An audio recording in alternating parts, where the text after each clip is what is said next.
नमस्कार दोस्तों, चलिए आज हम लोग सामाजिक विज्ञान के मॉडल प्रश्न पत्र 2 को देखेंगे और इसके जितने भी ऑब्जेक्टिव क्वेश्चन हैं सबको सॉल्व करेंगे और देखेंगे कि इसमें आंसर क्या होगा। इससे पहले हम लोगों ने जो मॉडल प्रश्न पत्र सामाजिक विज्ञान का 1 है यानी सेट नंबर 1 उसको देख लिया था। आज हम लोग सेट नंबर 2 को देखेंगे। देखिए पहला क्वेश्चन है आपके पास, जर्मनी का एकीकरण कब हुआ था। देखिए जर्मनी का जो एकीकरण है वो 1871 में हुआ था, यानी क्वेश्चन नंबर 1 का जो सही आंसर हो जाएगा ऑप्शन नंबर सी हो जाएगा। क्वेश्चन नंबर 2 में लिखा है प्रसिद्ध पुस्तक हिंद स्वराज की रचना किसने की है। ठीक है, तो हिंद स्वराज नामक जो बुक है उसको लिखने वाले जो व्यक्ति हैं वो है महात्मा गांधी, यानी क्वेश्चन नंबर 2 का सही आंसर हो जाएगा ऑप्शन नंबर ए। क्लियर है यहाँ तक। चलिए तो हम लोग देखते हैं क्वेश्चन नंबर 3 को।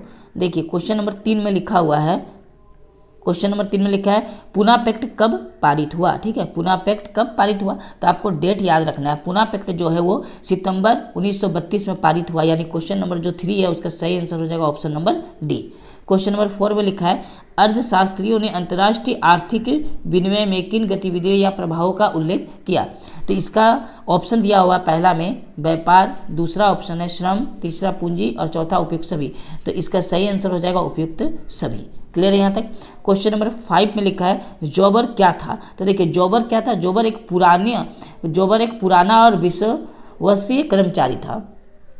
ठीक है, तो जौबर क्या था, जौबर एक पुराना और विश्वसनीय कर्मचारी था, यानी क्वेश्चन नंबर 5 का जो आंसर होगा ऑप्शन नंबर डी हो जाएगा।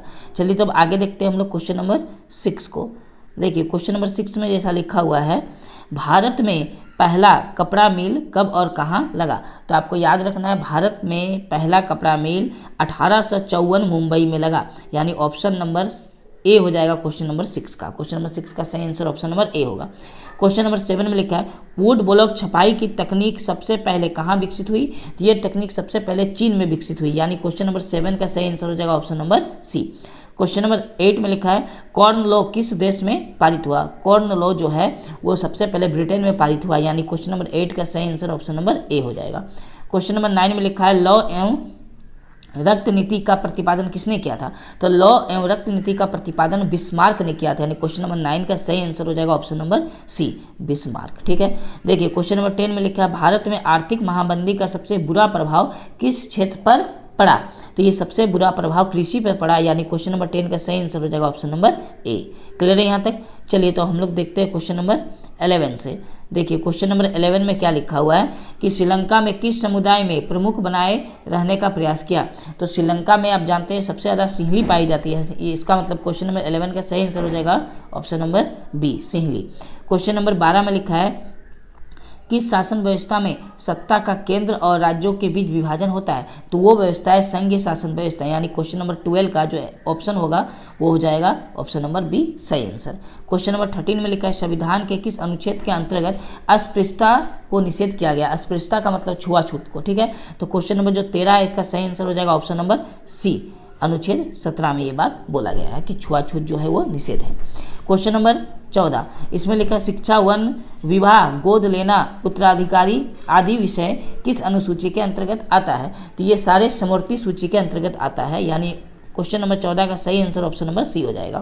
क्वेश्चन नंबर 15 में लिखा है नर्मदा बचाओ आंदोलन का मुख्य उद्देश्य था। तो नर्मदा बचाओ आंदोलन का मुख्य उद्देश्य था बांध बनाने से रोकना, यानी क्वेश्चन नंबर 15 का सही आंसर हो जाएगा ऑप्शन नंबर बी।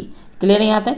चलिए तो आगे हम लोग देखते हैं क्वेश्चन नंबर 15 तक तो हम लोग का कंप्लीट हो गया।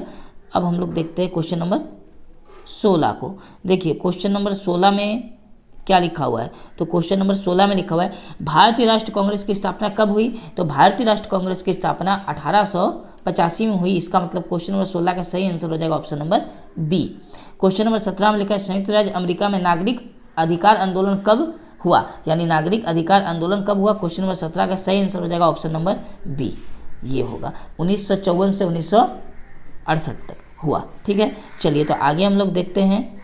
चलिए तो हम लोग क्वेश्चन नंबर 18 को देखते हैं। देखिए क्वेश्चन नंबर 18 में लिखा हुआ है संविधान की किस अनुसूची में भाषा का वर्णन है। तो संविधान की 8वीं अनुसूची में भाषा का वर्णन है, इसका मतलब क्वेश्चन नंबर जो 18 है इसका सही आंसर हो जाएगा ऑप्शन नंबर बी। ठीक है, देखिए क्वेश्चन नंबर 19 में लिखा है पंचायतों में महिलाओं के लिए कितने प्रतिशत आरक्षण का प्रावधान है। तो पंचायत में महिलाओं के लिए 50% आरक्षण का प्रावधान है, यानी क्वेश्चन नंबर 19 का सही आंसर हो जाएगा option number D. Question number 20 में लिखा है विश्व में सबसे अच्छी शासन व्यवस्था कौन सी मानी जाती है था? तो सबसे अच्छी शासन व्यवस्था लोकतंत्र को माना जाता है, यानी क्वेश्चन नंबर 20 का सही आंसर ऑप्शन नंबर ए हो जाएगा, लोकतंत्र। ठीक है। क्वेश्चन नंबर 21 में लिखा है इनमें से किस राज्य में काली मृदा पाई जाती है? तो गुजरात राज्य में काली मृदा पाई जाती है, यानी क्वेश्चन नंबर 21 का सही आंसर ऑप्शन नंबर सी हो जाएगा। क्लियर है यहाँ तक? चलिए तो आगे हम लोग देखते हैं क्वेश्चन नंबर 22 को। और क्वेश्चन नंबर 22 में लिखा हुआ है कार्बेट राष्ट्रीय उद्यान किस राज्य में है? तो कार्बेट राष्ट्रीय उद्यान जो है वो उत्तराखंड राज्य में है, यानी क्वेश्चन नंबर 22 का सही आंसर ऑप्शन नंबर बी हो जाएगा, उत्तराखंड। आपको याद रखना है कार्बेट राष्ट्रीय उद्यान को ही जिम कार्बेट नेशनल पार्क के नाम से भी जाना जाता है। चलिए देखिए, सरोवर बांध गुजरात के किस नदी पर बनाया गया है? तो ये नर्मदा नदी पर बनाया गया है, यानी क्वेश्चन नंबर 23 का सही आंसर ऑप्शन नंबर ए हो जाएगा, नर्मदा। क्वेश्चन नंबर 24 में लिखा है इनमें से किसे सुनहरा रेशा कहा जाता है? तो जूट को सुनहरा रेशा कहा जाता है, इसीलिए क्वेश्चन नंबर 24 का सही आंसर हो जाएगा option number B. Question number 25 में लिखा है झारखंड में कोडरमा किस खनिज के लिए प्रसिद्ध है? तो झारखंड का जो कोडरमा है वो अब्रक के लिए प्रसिद्ध है, इसका मतलब क्वेश्चन नंबर 25 का सही आंसर ऑप्शन नंबर डी हो जाएगा। यहाँ थोड़ा सा स्पेलिंग गलत है अब्रक का, ठीक है, लेकिन आपको याद रखना है अब्रक के लिए प्रसिद्ध है कोडरमा जिला। देखिए क्वेश्चन नंबर 26 में लिखा है निम्न में से कौन सी एजेंसी सार्वजनिक क्षेत्र में स्टील के बाजार में उपलब्ध कराती है? तो पहला ऑप्शन ए नंबर में लिखा है भेल, बी में लिखा है सेल, और सी में है टिस्को, और डी में है MNCC। ठीक है, तो आपको इसमें सही आंसर बताना, तो सही आंसर ऑप्शन नंबर बी हो जाएगा, सेल। ठीक है, क्वेश्चन नंबर 26 का सही आंसर हो जाएगा ऑप्शन नंबर बी, सेल। चलिए तो अब हम लोग देखते हैं क्वेश्चन नंबर 27 को। देखिए क्वेश्चन नंबर 27 में क्या लिखा है? क्वेश्चन नंबर 27 में लिखा हुआ है भारत की समुद्री तट की कुल लंबाई कितनी है? तो भारत का जो समुद्री तट है उसकी कुल लंबाई 7516 किलोमीटर है, यानी क्वेश्चन नंबर 27 का सही आंसर क्या हो जाएगा? ऑप्शन नंबर बी इसका सही आंसर हो जाएगा। ठीक है, चलिए क्वेश्चन नंबर 28 में लिखा है भारत की पहली रेलगाड़ी कब चली? तो भारत में जो पहली रेलगाड़ी है वो चलाया गया है 1853 में। ठीक है, कब चला पहला रेलगाड़ी? 1853 में। तो आपको क्वेश्चन नंबर 28 में 1853 लिखा हुआ कोई ऑप्शन नहीं है, लेकिन ऑप्शन नंबर जो ए है ये 1900 ना होकर ये क्या हो जाएगा? ये 1800 हो जाएगा, यानी ऑप्शन नंबर ए अगर ये 1853 लिखता तो सही था, नहीं तो आपको ये डेट याद रखना है, कोई भी ऑप्शन इसमें सही नहीं है। ठीक है, तो हम एक बार और डेट को आप लिख दे रहे हैं, पहला रेलगाड़ी कब चला था? 1853 में, तो कोई भी ऑप्शन नहीं दिया हुआ है। ठीक, या बोला जाए तो ऑप्शन ए मिसप्रिंट है। ठीक है, चलिए तो देखिए क्वेश्चन नंबर हम लोग अब देखते हैं 29 को। ठीक है, क्वेश्चन नंबर देखिए 29 में क्या लिखा है? निम्न में कौन परंपरागत ऊर्जा स्रोत के उदाहरण है? परंपरागत का मतलब जो परंपरा से चलते आ रहा, तो सबसे पुराना इसमें से ऊर्जा जो है वो है कोयला, यानी क्वेश्चन नंबर 29 का सही आंसर ऑप्शन नंबर सी हो जाएगा। देखिए क्वेश्चन नंबर 30, क्वेश्चन नंबर 30 में लिखा है 1992 में पृथ्वी सम्मेलन किस देश में आयोजित किया गया था? तो ये किया गया था ब्राजील में, यानी क्वेश्चन नंबर 30 का सही आंसर हो जाएगा ऑप्शन नंबर सी। क्लियर है यहाँ तक? देखिए क्वेश्चन नंबर 31 में लिखा है देशों के विकास की तुलना करने का सबसे महत्वपूर्ण आधार क्या है? तो देशों की कोई भी विकास की तुलना करने का सबसे महत्वपूर्ण जो आधार है वो होता है औसत आय, यानी क्वेश्चन नंबर 31 का सही आंसर ऑप्शन नंबर बी होगा। क्वेश्चन नंबर 32 में लिखा है औसत आय से खाली जगह है रूप में जाना जाता था। औसत आय को हम लोग प्रति व्यक्ति आय के नाम से भी जानते हैं, यानी ऑप्शन सी सही आंसर होगा। क्वेश्चन नंबर 33 में लिखा है सेवा क्षेत्र में किस तरह की गतिविधियां शामिल है? तो सेवा क्षेत्र में परिवहन, संचार और बैंकिंग की गतिविधियां शामिल है, यानी क्वेश्चन नंबर 33 का सही आंसर ऑप्शन नंबर सी होगा।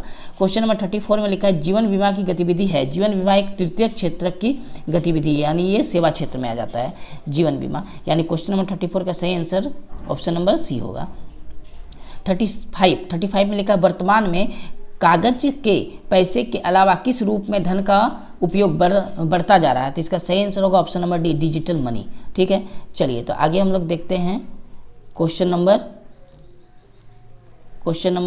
35 हो चुका है, क्वेश्चन नंबर 36 होगा। देखिए क्वेश्चन नंबर 36 में लिखा है धन का आधुनिक रूप क्या है?